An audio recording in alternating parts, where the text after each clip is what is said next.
Buenos días, familia y amigos de Cedar Mill en español. Les saluda el pastor Rubén Castro.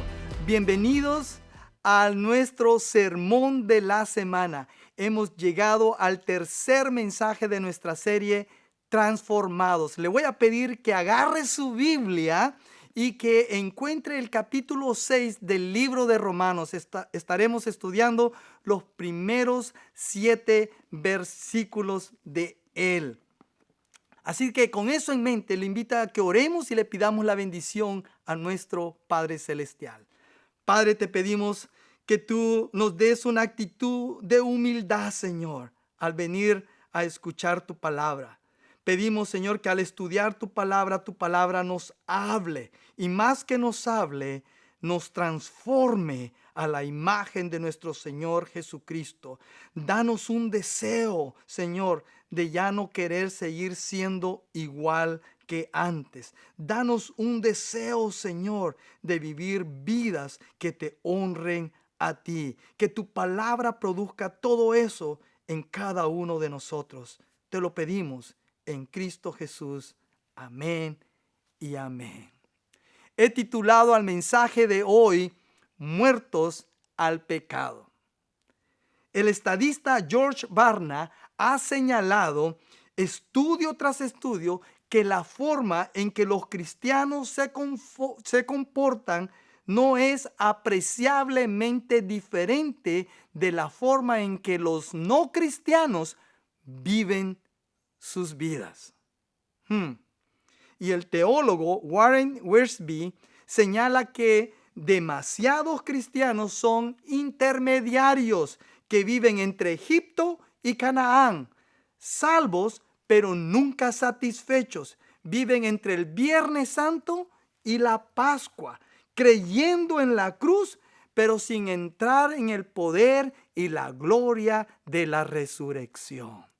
¡Wow! Dos diferentes hombres, uno diciendo que la actitud, el comportamiento de los cristianos no es diferente para nada con los de los no cristianos. El otro dice que hay cristianos que viven con un pie en el mundo y con un pie en las cosas de Dios. ¿Por qué escribieron estos hombres tan fuertes declaraciones? Me pregunto. Tal vez sea porque todavía vivimos esclavizados por el pecado.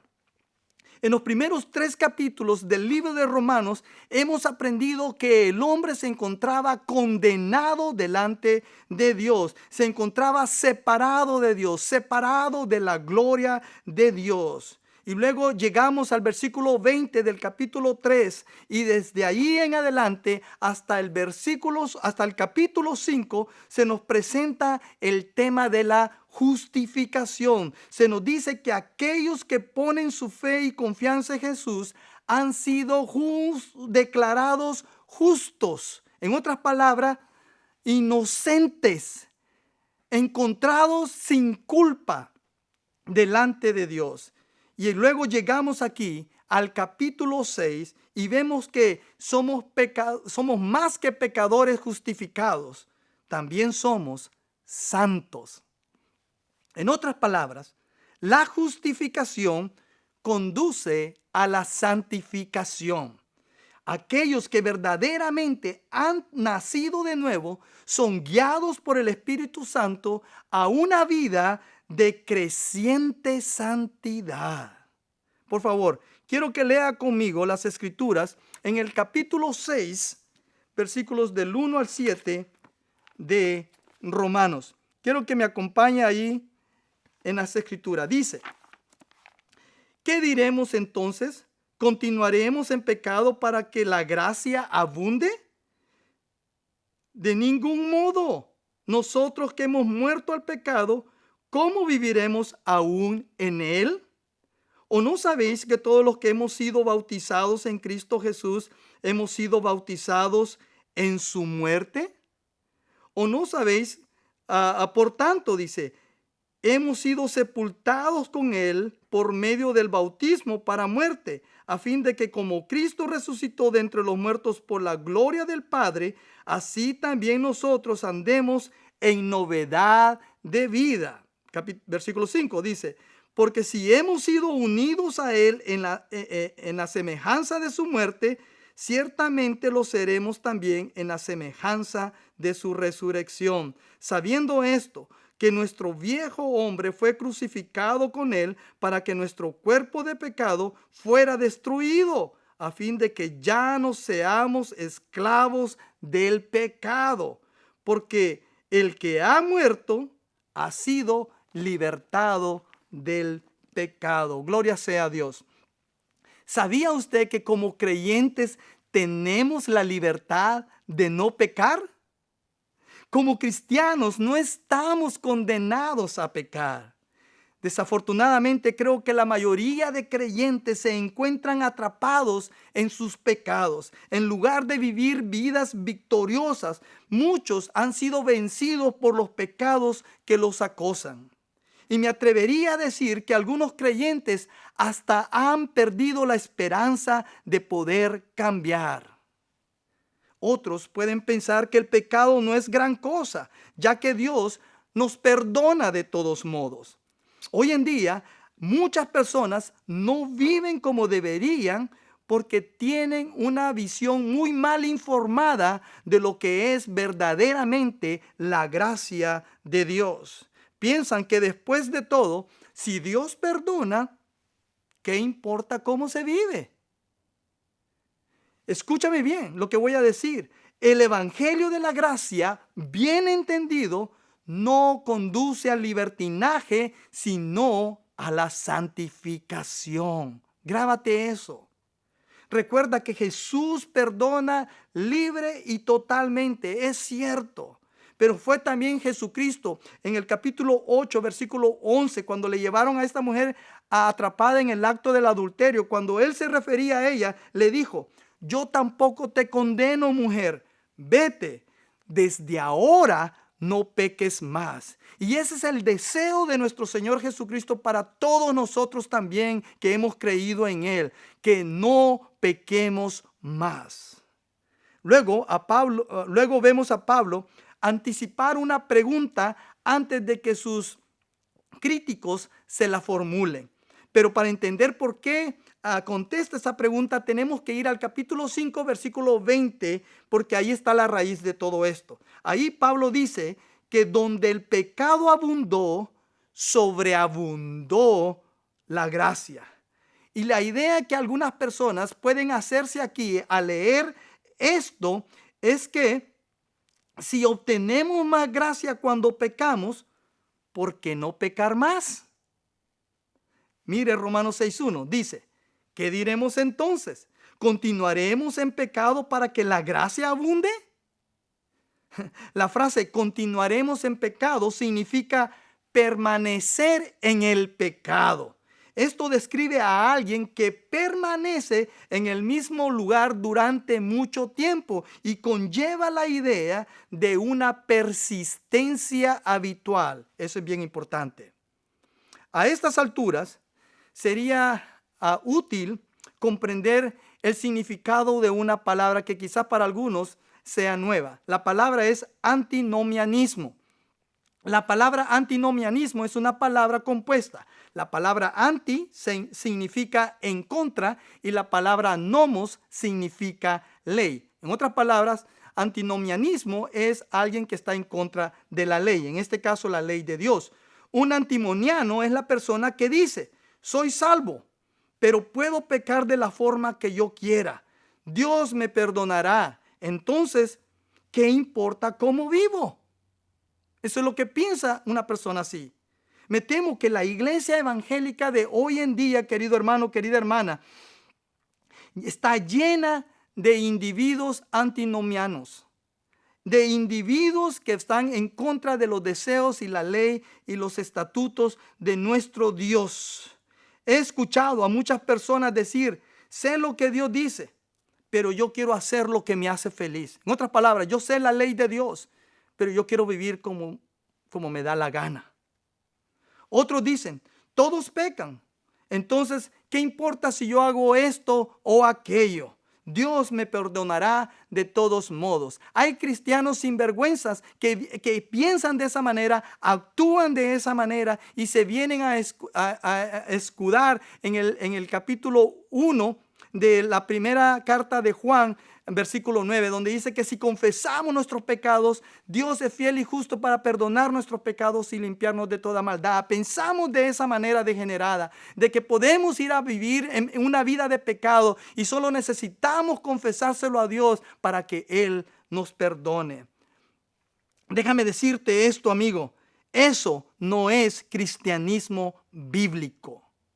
La justificación no debe de ser concebida como una licencia para pecar, sino como una liberación del pecado. Déjame lo repito, la justificación no debe de ser concebida como una licencia para pecar, sino como una liberación del pecado. O para decirlo aún más fuerte, si tú crees que después de ser salvo puedes permanecer viviendo en pecado, es posible que tú no seas salvo en lo absoluto. Carlos Spurgeon lo expresó de esta manera. Dijo: una vida sin cambios es la marca de un corazón sin cambio. Y un corazón sin cambio es un signo de una vida no regenerada. En otras palabras, escúchame bien lo que voy a decir. La santidad comienza donde termina la justificación. Y si la santidad no comienza, tenemos derecho a sospechar que la justificación nunca comenzó tampoco. ¿Por qué decimos eso? Porque la salvación es más que una transacción, es una transformación. La salvación es más que una transacción, es una transformación. En el versículo 2 vemos la respuesta muy emotiva del apóstol Pablo a su propia pregunta. Casi podemos escuchar su sensación de horror e indignación cuando responde sin rodeos: de ningún modo. Para Pablo encuentra que esta idea de que puedes vivir una vida de pecado y luego solo lo confiesas y Dios va a abundar en su gracia, dice, para Pablo esa idea es patética, es repulsiva y la rechaza con toda indignación, utilizando el idioma griego más fuerte para comunicar que esto no es aceptable, no es aceptable.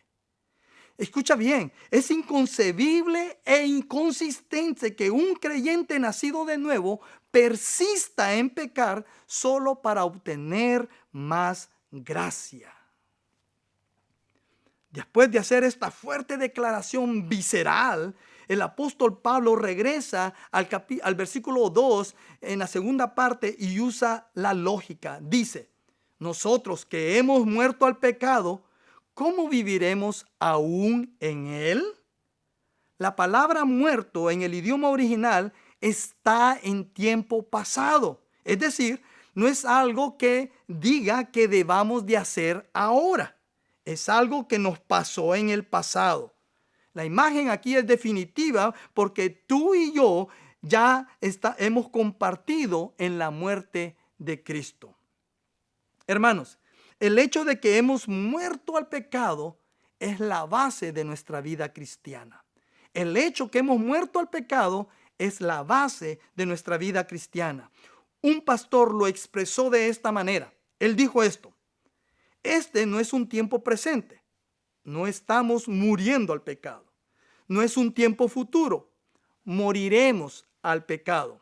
O un imperativo: muere al pecado. Tampoco es una exhortación: deberías morir al pecado. Este es un tiempo pasado simple. Tú moriste al pecado. ¡Wow! Poderoso, ¿no es cierto? Poderosa verdad. La realidad es que si tú eres un creyente, ya has muerto al pecado. Te encuentras muerto al pecado. ¿Por qué? Porque esto es un evento pasado.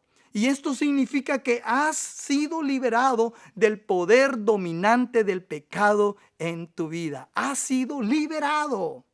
Hermanos, no es normal que un cristiano viva en el pecado porque ya hemos muerto a él. ¿Ves la lógica o lo ilógico de decir que hemos muerto al pecado pero seguimos viviendo en él? Déjame decirte, un muerto no peca. Un muerto no peca. Por eso Pablo pregunta, ¿cómo viviremos aún en él? Ahora, quiero ser claro con esto. Esto no significa que tú y yo seremos perfectos a este lado del cielo. Lo que significa es que tú y yo deberíamos de experimentar el poder sobre el pecado habitual en nuestras vidas. Es un hecho que como cristianos pecaremos. Primera de Juan 1:8 nos lo dice. Dice, si decimos que no tenemos pecado, nos engañamos a nosotros mismos y la verdad no está en nosotros. Pero escucha, hermano, pero el pecado debería de estar fuera de todas las opciones que el cristiano tiene. El pecado no debería de ser una opción. Primera de Juan 3:9 dice que nadie que es nacido de Dios continuará pecando, porque la semilla de Dios permanece en él. No puede seguir pecando porque ha nacido de Dios. En un simple versículo se nos dice 2 veces que no podemos seguir pecando si estamos unidos a Cristo. Estar muerto al pecado significa que éste ya no tiene influencia sobre nosotros porque ahora tú y yo estamos unidos a Cristo en su muerte y en su resurrección. Note cómo se desarrolla esta idea de que tú y yo hemos muerto al pecado en los siguientes versículos del capítulo 6 de Romanos. En el versículo 2 se nos dice que hemos muerto al pecado. En el versículo 3 dice, hemos sido bautizados en su muerte.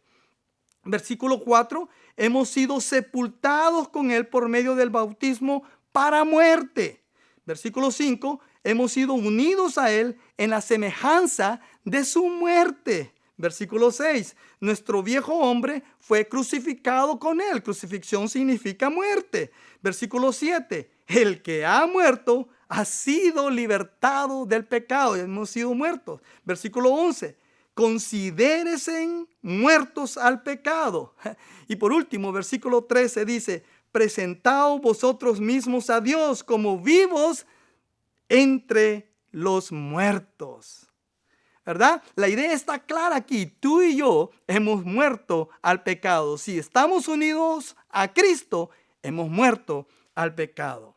Hermanos, necesitamos captar esta asombrosa verdad, porque cuando ponemos nuestra fe y nuestra confianza en Cristo, en ese preciso momento compartimos de su muerte y de su resurrección y también de su poder sobre el pecado.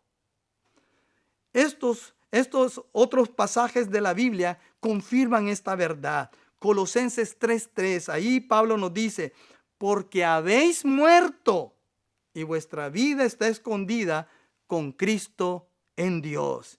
Y luego Gálatas, ese pasaje tan famoso, Gálatas 2:20 dice, con Cristo estoy juntamente crucificado. La crucifixión significa muerte. Y ya no vivo yo, mas Cristo vive en mí. Y lo que ahora vivo en la carne, lo vivo en la fe del Hijo de Dios, el cual me amó y se entregó a sí mismo por mí. Gloria sea a Dios, aleluya. Ahora bien, ¿cómo nos movemos de esta verdad proposicional a la aplicación personal? Ahí los versículos del 3 al 7 nos dan la respuesta. Ahí nos muestran 3 verdades para morir al pecado y vivir para Cristo. 3 verdades para morir al pecado y vivir para Cristo. Verdad número 1. Estamos identificados con Cristo. En los versículos del 3 al 4, Pablo hace una última pregunta retórica. Dice, ¿o no sabéis que todos los que hemos sido bautizados en Cristo Jesús hemos sido bautizados en su muerte? Por tanto, hemos sido sepultados con él por medio del bautismo para muerte, a fin de que como Cristo resucitó de entre los muertos para la gloria del Padre, así también nosotros andemos en novedad de vida. He aquí la importancia de saber acerca de la importancia del bautismo. Hermanos, si bien es cierto que el bautismo no cambia el comportamiento de una persona, sí da testimonio público del cambio que ha tenido lugar dentro de ellas. Permítame decirles que en la iglesia primitiva era impensable que un cristiano no se bautizara. Es más, en el libro de los Hechos, el bautismo seguía tan de cerca la conversión de una persona que a menudo ambos actos se consideraban como un solo evento. Querido hermano, querida hermana en Cristo que me escuchas, si eres un creyente nacido de nuevo y no has sido bautizado, es hora de que des ese paso. Es hora de que obedezcas a tu Señor. Y déjame decirte por qué.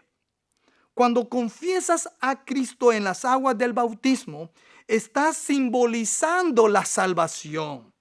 Creo que el bautismo por inmersión representa gráficamente morir con Cristo. Ser sepultados con Cristo mientras nos sumergimos en el agua representa resucitar de entre los muertos cuando salimos del agua. El bautismo por inmersión es una lección objetiva de lo que ha ocurrido internamente, porque en pocas palabras estamos diciendo, en ese corto acto, en ese acto que dura menos de 2 minutos, estamos diciendo: morí con Jesucristo, fui sepultado con Él y ahora resucité con Cristo a una nueva vida. Y es mi intención vivir mi vida bajo su liderazgo y para su gloria a partir de este momento. En resumen, cuando te bautizas, en tu bautismo estás predicando un sermón sin pronunciar una sola palabra. Y yo añadiría, ¡qué poderoso sermón! ¿Qué importancia tiene tu bautismo?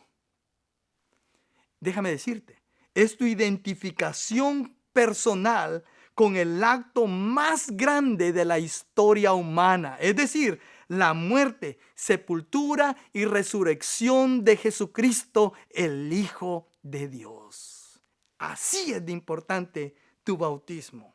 El bautismo no te salva, pero el bautismo es tu testimonio personal y la seguridad interior de tu pase de la vida anterior a una vida nueva con Cristo.